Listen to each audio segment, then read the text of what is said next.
So here's the things we're going to talk about. We're going to talk about this week coming up and what it looks like. We're going to talk. I had a comment out there about am I ready to fade Ohio State, Coastal, or Marshall? We'll go there. And then I'm going to talk about Notre Dame. There was a question about the Notre Dame play in Clemson this week. I'm going to talk about some of these dog wins last week and how we're going to react to it this week coming up. There was a question about the team up north. I'm going to address that. And then somebody had a specific question about the Bears game coming up this week, the Bears in Tennessee. And then there was a Pittsburgh question about why I haven't really been including Pittsburgh in the picks. So I'm just gonna jump into it. I've had a handful of people send me direct messages in this past week that I haven't connected with in the past, and it's cool, and I'm glad that there's people getting involved. And I know not everybody has the time to listen to this live, but please go back. I believe September 13th, the first week in September. Go back and listen to these recordings, and just please truly get an idea as to the strategy. We've had some good NFL weeks. We've had some really great weeks, 5-0 in the NFL, and I'm thrilled. But my goal here is not really to be known. My goal here is not really to be known as the guy that's giving winning picks. That's not. I'm thrilled, and we are making money, but that's not what I'm trying to do here. I'm trying to preach a strategy, and I'm trying to make these winning picks pay you. And that's really where I want to go. So every week I'm talking about logic behind the plays. I'm talking about how I'm getting to picks. That's really the message I want to get across to everybody here. By all means, play the picks. But if you're new and you're just listening to, because you want to see what I'm going to play this week, I probably not necessarily the best way to get the most out of these calls. This week coming up, I believe that there's only 7 picks, and I did that for a reason, and I'm going to get into it. The very first call I talked about the urge when you really love one bet more than the other, and there is one of those for me this week. So what I did was I took a larger cash out last week than I would normally take. We've had a couple of these winning weeks that just came out of left field, and I'm paying myself for it, and everybody should pay yourself for it. And let's move forward. But I took a bigger payout to where the action is still going to be pressed, but I chose to reduce the amount of games I'm investing on so that I could take that bigger cash out and still take an increase on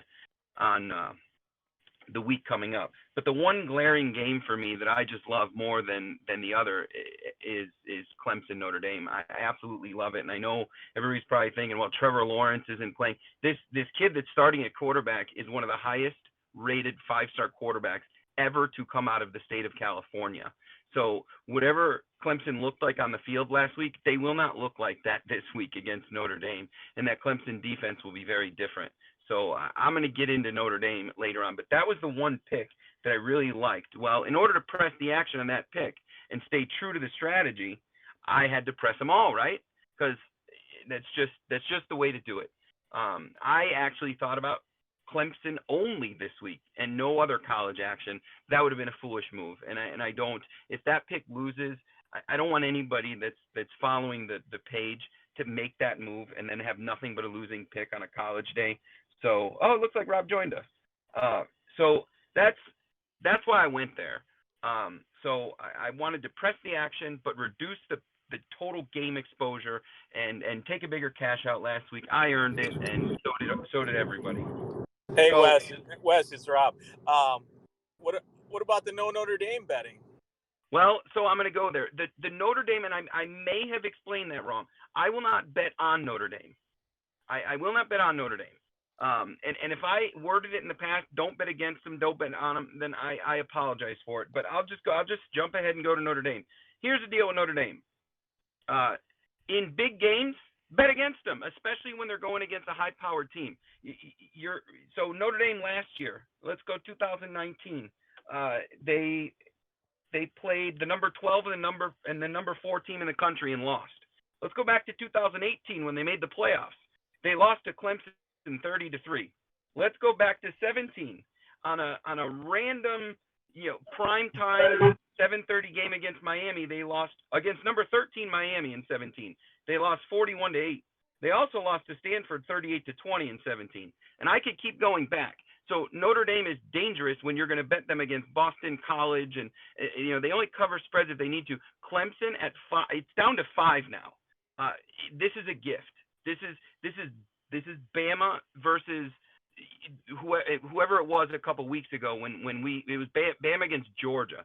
So I think this is going to be the same outcome. It might be close for a minute, but this Clemson quarterback, we forget Trevor Lawrence was a true freshman that started about this time in his freshman campaign. So Rob, if I explained the Notre Dame thing wrong, then I apologize to everybody. But no, not at all. I was just asking for clarification because you did say not to bet Notre Dame, but I knew what you meant. I just wanted you to put it out there. Yeah, Notre Dame is not somebody that I will trust with my investment, but betting against them in a big game, oh sure, of course, especially since Clemson's coming off of a little bit of a shaky performance. So what I'm recommending for everybody this week, because college on Saturday, there's only 3 plays that I put out there. Here's what I'm recommending. Go with live play, and this is what everybody needs to look at. I want you to look at a favorite that goes down in points early. So an example, I want you to play a favorite that's 3-point favorite. They go down by a touchdown in the first half, and then immediately look for getting the points on a first half, on the first half. So last night, and I'm gonna get into Maction for a little bit too. But last night there was a favorite, and it was Ohio. They went down 7-0.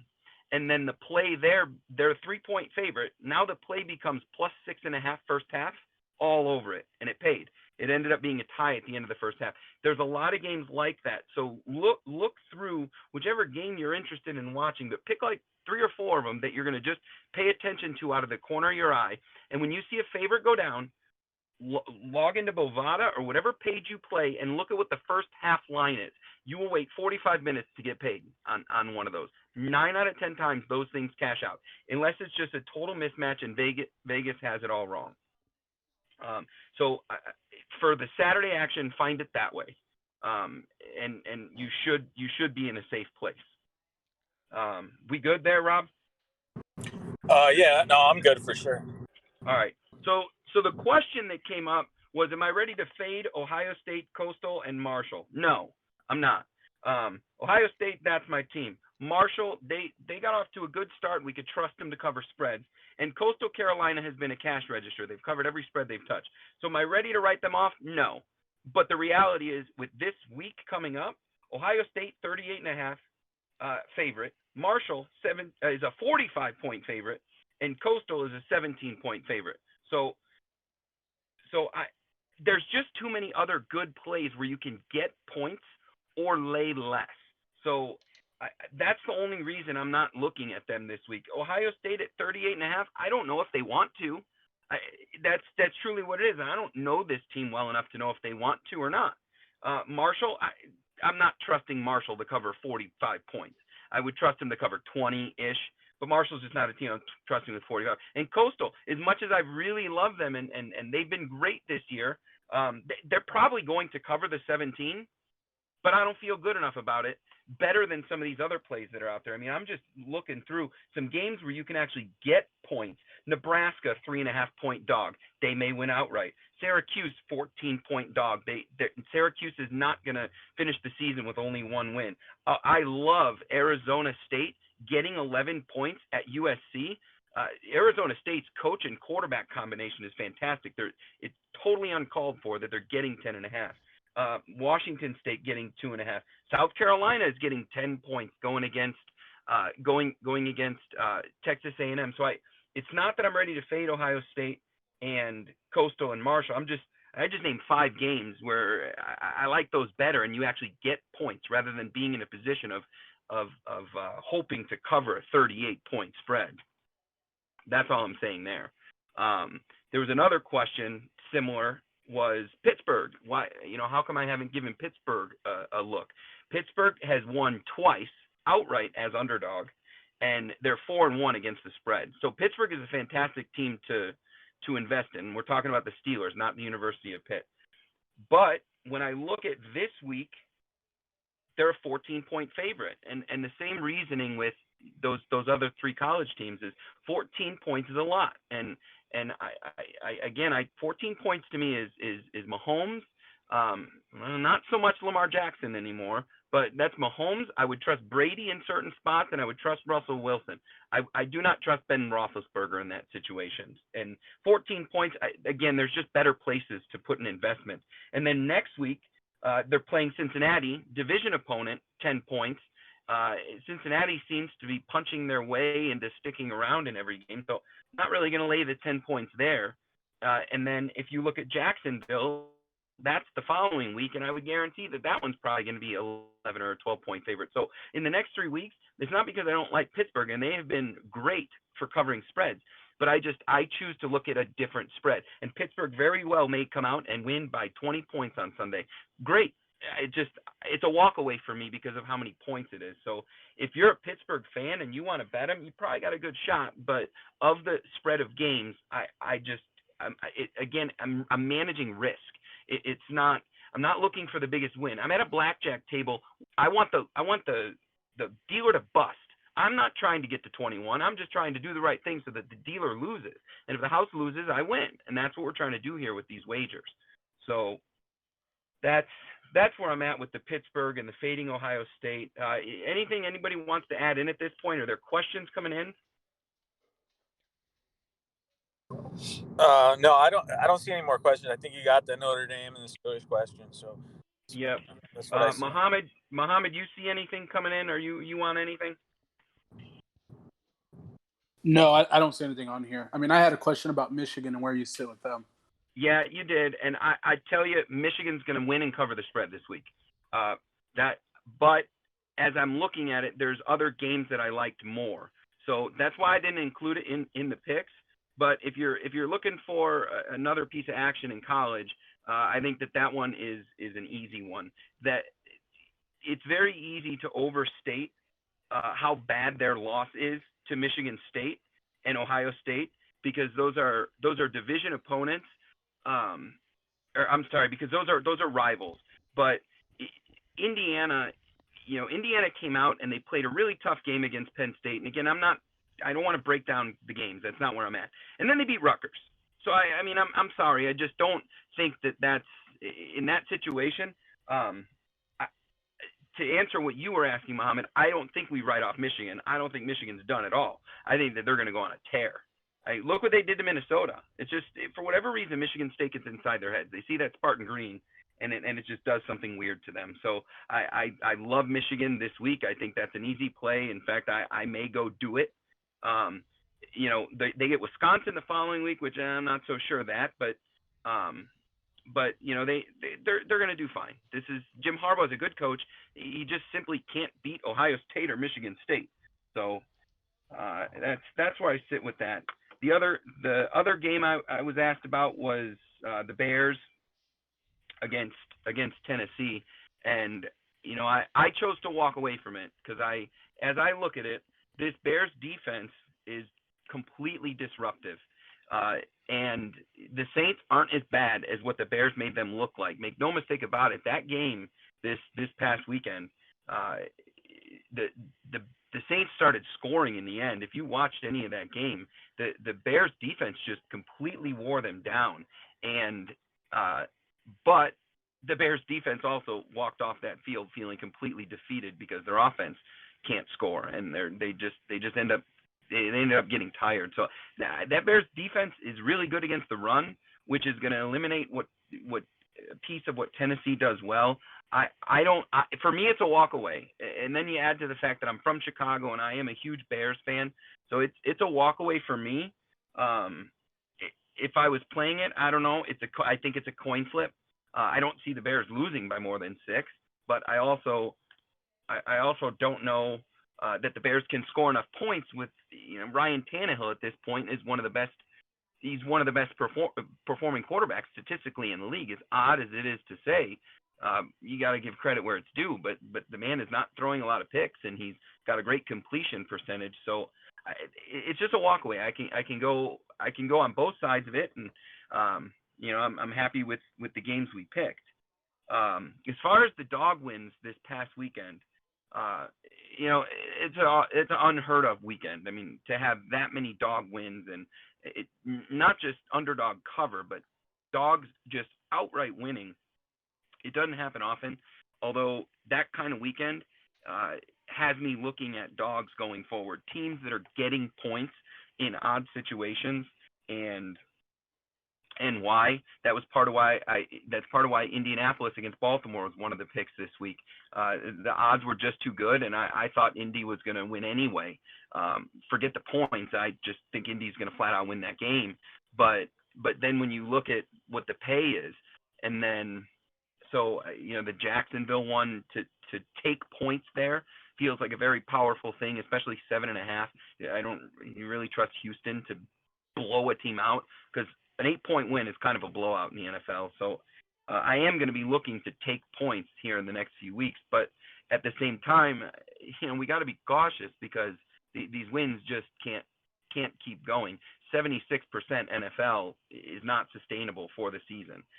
It's been great, but Well, you actually did say that last week, that some of the winning averages have to kind of even out. So some of the underdogs, and look at the underdogs. So, I mean, you did call that last week. So good job on that. Thank you. And there's more dogs to come, because to the point we made last week, we saw some records true themselves up. We saw some teams turn into 3-3, rather than go down to 2-4. So we saw some of that. The Jets have a win somewhere. I just don't know when. Jacksonville is a one-loss team. I think for them this might be the week. Houston, 1-6. These teams are not going to just lose all the way out. So I'm going to be looking for the weeks that I think it's going to happen. And that's important going forward. And that's part of why we look away from a game like Pittsburgh, where they're a 14-point favorite. There's no reason to do it when I could look at Indy that's going to win outright, and I just get 2.5 points on that. So, I really don't have a ton more. I wanted to get away from breaking down any game, just because I really don't want this to be about picks. There is a strategy, and I want, if people that are listening, and the guys that are on this live, we talk all the time. So you guys are making money and getting paid, and I know that. But the people that are going to listen to this, on Friday and Saturday, and please go back to week 1 and take a look at the strategy and what you're actually doing with these picks, because my picks are going to fail at some point. I'm going to put, it could be Saturday. I'm going to put up picks, and they're going to lose, and that's just how it's going to be. And if you don't know how to punch your way out of it, which is why I brought up looking for live bets this Saturday, if you don't know how to punch your way out of it and balance it out, you're going to find yourself with a dramatic loss at the end of the week. And for me, if we have a losing week this week, if I laid these picks and walked away, I don't know, I just kind of look at it like the stock market, like we talked about on the first recording, is that we're managing a portfolio here, and it's just if we look at the 2-month performance, I'm happy with it, and how many cash outs in we are. But it's important to manage this thing correctly, so that we're minimizing the losses and maximizing the profits. So, Rob, you still there? Looks like No, Rob. I think we lost Rob. Anything changed with the Pac-12 coming in this weekend? Yeah, I will tell you, I put UCLA up there, and thank you for bringing that up. The Pac-12, these teams, they like to rough each other up, and they don't play a ton of defense. But losses come out of left field. Earlier, I brought up Arizona State. And you know what? I meant to touch on Maction, but the UCLA, that roster has been building for 3 years now with Chip Kelly. And if you can go back to what Chip Kelly did at Oregon, and I realize I really sound like a fanboy, but this coach is way too good at what he does with offense and the way that these teams perform. He's got a fantastic starting and backup quarterback. And so I really think that we are in a place where we could see UCLA become coastal for the first couple weeks of the season. And right now we're getting them at a discount at 6.5 going to Colorado. Colorado just doesn't have the roster or the speed. So with the Pac-12, I'm laying off a big spread. A lot of people are going to play USC this week at 10.5. I'm on the other side of that one. So I think we need to see it play out. Now with the MAC, I think Andrew had a question last night about the MAC, and it was either Andrew or Elliot. Here's what I'm going to describe for you with the MAC. I played a game last night, and I'll tell you this: don't put a full investment on it. And when I say that, I mean if you're a $100 a game better, or you're a $10 better, bet 20, bet $2. I get it. You're sitting in front of the TV. There's nothing on. You don't want to stare at the election, and you bet on a MAC game. But don't put a full investment on it, and I'll tell you a little bit of why. Especially now. Last night there was like 4 or 5 MAC games on. These are not well-coached teams. These are also not well-recruited teams. These teams are lucky to have a 3-star or 2. But I'll tell you exactly what happened in this Ohio-Western Michigan game last night. Ohio's a 3-point favorite. So I go into this game, and I had Ohio, immediately the underdog goes down. So I had Ohio plus 6.5 for the first half. Boom, win, cover. Then I also had them over 14.5 for the first half. So first half I got paid twice. So at this point I'm just looking for the 3.5 in the game because I caught that somewhere in the middle. And they were a 3-point favorite originally. Well, what happens in the closing moments of the game? It's fourth and 10. And the field goal attempt to tie the game and bring it into overtime, it's 30-27.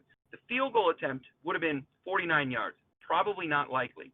The coach makes a decision that he's going to go for it. He would rather have his freshman quarterback that's never started a game go for it on 4th and 10 rather than let the freshman kicker, take a crack at it for 48 yards. I watch these kickers. They just kick a ball. There's no pressure. There's no defense. There's no anything. They just kick the damn ball. And the coach decided to go for it. And then they got a false start. And then it moved them back 5 yards. And the coach goes for it on 4th and 15. And, of course, they don't get it. And you know what? That would have put them into overtime. And that would have given us a chance at covering the spread. So, again, invest lightly on these MAC games because that's the kind of coaching you get. And it's boneheaded because in any league they would have gone for the field goal. If they miss it, the game's over. But if they make it, they go into overtime and they got another shot. And it's what the MAC looks like this year is there's a whole bunch of games on at once. There's last night there was 4 games on. 2 started at 5 and 2 started at 6. Normally with MAC they have a Wednesday game, just one, a Tuesday game, just one, and then some of these MAC teams get into weird bowls. And MAC is a great way to make money when there's one game on, and you just break down that one game. You give me a game in a couple hours, and I could break it down. But when there's 4 of these games on, nothing jumps off the page because all these teams are pretty much they're made up of walk-ons. I mean, the 5 of us on this call or the 4 of us on this call could go play quarterback, running back, and center and probably have a shot in one of these MAC teams. So I would say proceed with caution. Don't load up on it. I mean, it's a good way to pick up a little bit of cash, but don't bet a night of MACtion like last night where there's 4 different games going. It's just bad coaching, bad teams. It's fun because it's football, but that's where I stand on it. Sorry, I got a little long-winded on that. You asked about Pac-12. No, that's fine. I don't think we have any more questions. All right. Andrew, Chris, you guys got anything? I think you covered most of it today, man. One of these days, I'd really like to sit down with you and figure out how you break games down, but I know it's another day, another time. Yeah. I mean, I'm happy to explain, all I can. I mean, a couple weeks ago, we talked about just eliminating, these odd rules that I come up with.